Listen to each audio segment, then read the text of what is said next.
Merci de nous rejoindre pour le JT sur 8 Mont-Blanc. Nous sommes le vendredi 26 avril 2019 et voici les titres. Verra-t-on des chasseurs cet été en Haute-Savoie? La question est ouverte avec une concertation publique.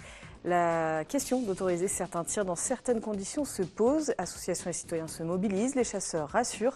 Nous ferons le point sur un sujet qui divise dans quelques secondes. Et puis Alpipro, le rendez-vous des fournisseurs de l'économie de la montagne, des exploitants des domaines et des maires de stations, se tient actuellement à Chambéry. En parallèle de ce salon professionnel se tiennent les 5e Assises nationales de la montagne. Nous y reviendrons dans ce journal. Et on commence justement cette édition avec une nouvelle polémique qui enfle autour de la chasse. Oui, une polémique qui a enflé ces derniers jours, notamment sur les réseaux sociaux. La chasse sera-t-elle étendue cet été en Haute-Savoie? Ouverte traditionnellement de septembre à janvier, elle pourrait être autorisée sous certaines conditions pour la régulation de sangliers et de chevreuils. La préfecture de Haute-Savoie a lancé une concertation publique. Clémence Roaldès fait le point sur ce sujet qui divise. C'est un sujet qui fait toujours débat, la chasse. Ouverte de septembre à janvier, elle pourrait être à titre exceptionnel pratiquée cet été sur des sangliers si des dégâts sont à déplorer dans les cultures agricoles. Une situation qui existe depuis une dizaine d'années maintenant et une nécessité pour la Fédération française de chasse de Haute-Savoie. Nous sommes dans un département où il y a une agriculture qui est forte et les sangliers provoquent des dégâts. Et lorsque l'été, il y a des dégâts qui sont importants sur des cultures ou autres, l'agriculteur nous téléphone pour nous demander que nous intervenions. Mais c'est strictement encadré, les chasseurs sont répertoriés et ça se fait avant 10 h le matin. Les chevreuils sont également concernés, leur population pourrait être régulée. L'exercice servirait aussi de formation à des jeunes chasseurs. C'est un moyen pédagogique aussi pour certains de nos jeunes, d'ailleurs. Pourquoi? Parce que c'est une opération qui se fait sur Mirador. Donc si vous voulez, vous êtes à peu près à 3 mètres de haut, vous observez la bête et tout, et vous ne tirez que des brocards, c'est-à-dire que des animaux bien identifiés et qui sont très limités. Une annonce qui passe mal auprès des associations de familles de victimes. Elles craignent des débordements. Pour rappel, en octobre dernier, un vététiste a été tué lors d'une battue. Nous sommes contre le chasse en été jusqu'à il fait plus de restrictions parce que s'il fait rien après le dernier quelques accidents, ça c'est juste c'est inexcusable. Donc pour le moment, oui, nous sommes contre ça. Jusqu'à il y a plus de restrictions en place. Un avis partagé par les collectifs de défense de la nature et des animaux sauvages. Ça a inquiété un certain nombre de nos associations en ce qui concerne le partage de la nature. Il nous semble qu'il ne faut pas qu'à nouveau la chasse soit ouverte en été, même sur des secteurs limités. Il faut du répit dans la nature. On ne peut pas être toute l'année en train de tirer, peut-être pas sur tout ce qui bouge, mais sur la faune sauvage en pensant résoudre des problèmes. Donc laissons les humains et la faune sauvage respirer pendant l'été. Une consultation publique a été mise en ligne par la préfecture de Haute-Savoie. Elle sera accessible jusqu'au lundi 29 avril. Le 26 mai prochain, nous choisirons nos eurodéputés.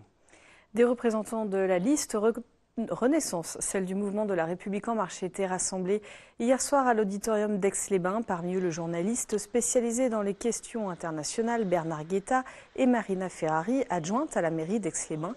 Ils sont respectivement situés en 8e et 63e position sur la liste menée par Nathalie Loiseau, l'ancienne ministre en charge des affaires européennes. Une centaine de personnes, vous le voyez, étaient présentes. Vous le voyez sur ces images de Clémence Roaldès. On écoute les colistiers. On m'a proposé cette liste de la rejoindre. Et il y a 30 ans que je défends l'importance de l'unité européenne. On me propose d'aller continuer cette bataille d'idées, cette bataille politique sur les bancs du Parlement de l'Union. Je ne pouvais pas refuser, évidemment pas. Ce qui ne va pas du tout, c'est que les électeurs européens, et pas seulement en France, loin de là, ne comprennent pas ces institutions et ne savent pas qui décide en Europe. Et il faut rendre ça beaucoup plus explicite. Le non-renaissance, c'est parce qu'aujourd'hui l'Europe est à un tournant. Plus que jamais, à chaque élection européenne, on dit on est à un tournant de l'Europe. Mais là, c'est vraiment un tournant qui est critique pour le coup. Il y a des gens qui sont en train d'essayer de la quitter. C'est le cas du Brexit par exemple, dont d'ailleurs aujourd'hui on ne connaît toujours pas l'issue. Et puis partout en Europe, on voit la montée des populismes.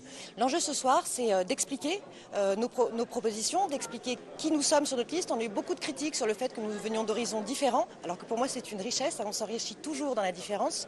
Et puis l'enjeu, c'est de rappeler que l'Europe, c'est un tour, le 26 mai, et qu'il faut se mobiliser.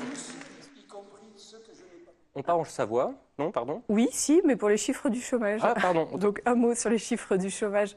Le nombre de chômeurs a légèrement diminué au premier trimestre en France pour s'établir à 3 649 000 personnes. La baisse est de 0,7% selon des chiffres publiés aujourd'hui par Pôle emploi, soit une nouvelle baisse après celle enregistrée au dernier trimestre 2018. En Savoie, donc, sur la même période, le nombre de demandeurs d'emploi tenus de rechercher un emploi et sans activité s'établit en moyenne sur le trimestre à 18 980. Ce nombre baisse de 0,1% sur le trimestre. En Auvergne-Rhône-Alpes, ce nombre baisse comme au niveau national de 0,7% sur le début d'année. Et direction Chambéry donc, où maintenant tous les professionnels de la montagne sont réunis en ce moment.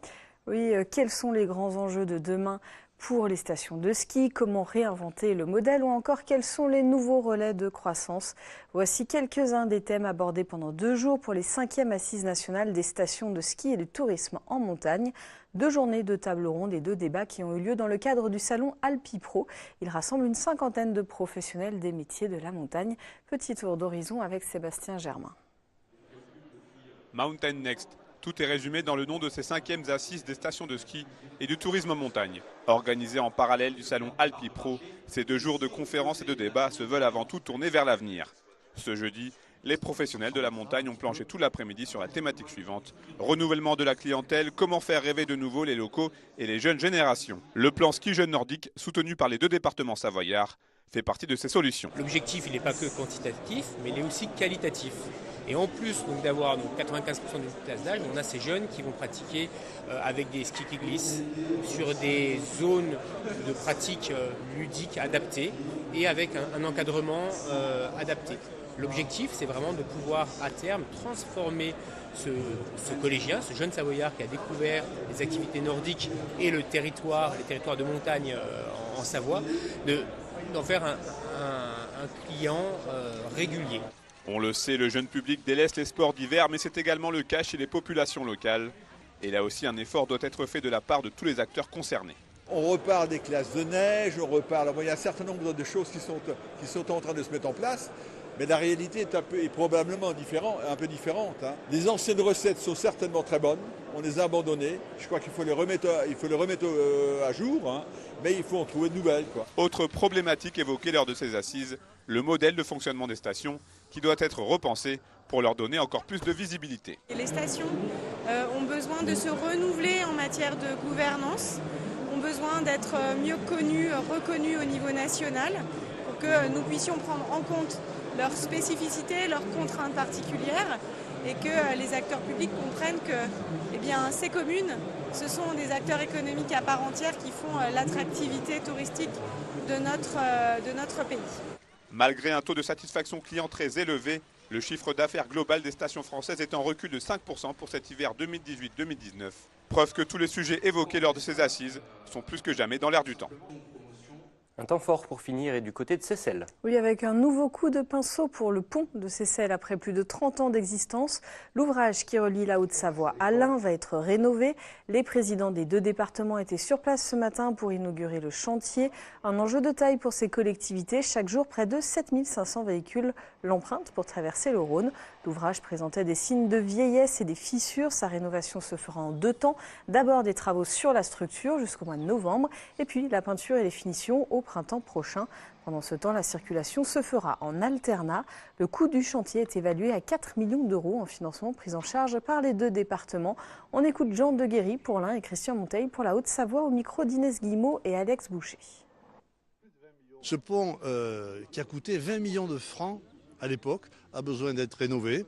le vieillissement des structures, le lien entre l'armature et le béton nécessite une révision complète. Donc ce sont 4 millions d'euros qui seront investis par le département de l'Ain et par le département de Haute-Savoie, conjointement, pour redonner une nouvelle jeunesse à ce pont qui unit les deux rives et les deux départements. C'est vrai que ce drame de Gênes nous a, pour nous-mêmes, pour nos ingénieurs et pour nos équipes, apporté une vigilance particulière au regard de la solidité et de la fiabilité des ponts. Il y a 3 classements possibles. On était en classement numéro 2, c'est-à-dire avec des alertes sur la solidité. Et donc, depuis déjà 2 ans, 3 ans, nous travaillons sur ce sujet. C'est le département de l'Ain qui assure la maîtrise d'ouvrage. La circulation se fera par alternat. Les habitants et les utilisateurs du pont sont prévenus. Et puis quelques jours de fermeture, mais très peu. Donc on n'a pas vraiment de nuisance pour le territoire. Ce pont est très utilisé, je le disais tout à l'heure, pour la station de ski qui est sur Lyon, pour aller dans le vignoble également des deux côtés, mais également tout ce qui est économique, touristique, et fait partie, ce pont rend beaucoup de services. C'est un symbole qui relie ces deux communes, de Haute-Savoie et de l'Ain, qui relie également nos 2 départements. Donc c'est tout un symbole. Moi je vois quelque chose qui relie plutôt que quelque chose qui nous sépare, bien entendu. C'est la fin de ce JT. Merci de votre fidélité à l'info sur 8 Mont-Blanc. Merci à toute l'équipe. On se retrouve lundi pour une nouvelle page d'actu avec la rédaction. Manu, je te laisse conclure. À bientôt.